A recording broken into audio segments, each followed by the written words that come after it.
Bismillahirrahmanirrahim. Assalamualaikum warahmatullahi wabarakatuh. Perkenalkan, nama saya Siti Wahidah.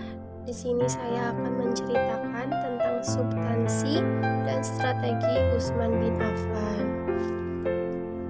Nah, sebelum itu, yang belum subscribe dan yang belum like, dimohon untuk like dan subscribe dulu ya. Nah, saya sudah menyiapkan beberapa poin-poin penting, dimohon untuk disimak ya. Nah, sekarang ada beberapa poin yang harus kalian simak dengan baik-baik.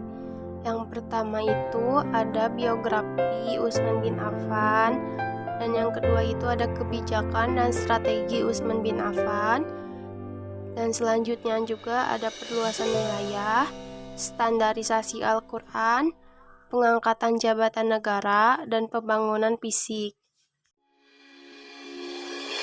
1. Biografi Utsman bin Affan.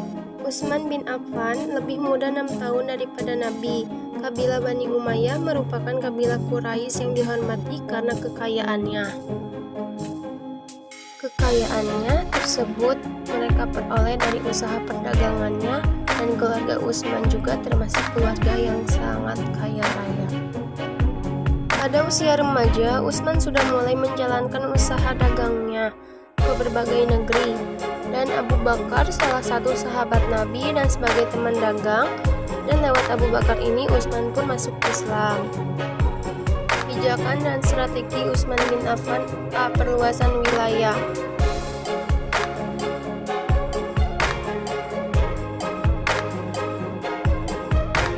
Pada masa Khalifah Utsman bin Affan, umat Islam melanjutkan perluasan wilayah. Contohnya ke Persia, Tabaristan, Azerbaijan, dan Armenia. Satu persatu wilayah seberang laut ditaklukkannya, antara lain wilayah Asia Kecil, pesisir Laut Hitam, Pulau Selerus, Modes, Tunisia, dan Nubia. B. Standarisasi Al-Quran. Ya, pada masa Utsman terjadi perselisihan di kaum muslimin perihal secara baca Al-Quran. Dalam menyusun tata cara baca Al-Quran ini, Utsman melakukan tata cara baca yang disusun oleh Abu Bakar As-Siddiq. Utsman ini memutuskan untuk melakukan penyeragaman cara baca Al-Quran. Cara baca inilah yang resmi dipakai oleh kaum muslimin. Dengan demikian, perselisihan dapat dihindari dan perpecahan tidak akan terjadi lagi. C. Pengangkatan jabatan negara.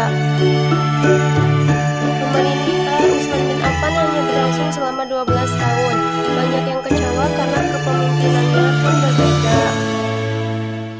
Salah satu faktor yang menyebabkan Utsman gagal dalam kepemimpinannya ialah kebijaksanaan dalam mengangkat keluarga dalam kedudukan yang tertinggi.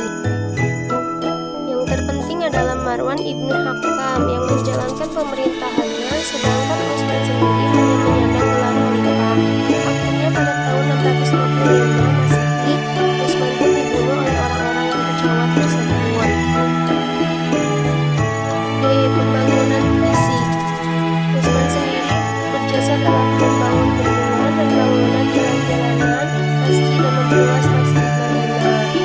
Cukup sekian yang dapat saya jelaskan. Semoga menjadi ilmu yang bermanfaat. Billahi taufiq wal hidayah. Wassalamualaikum warahmatullahi wabarakatuh.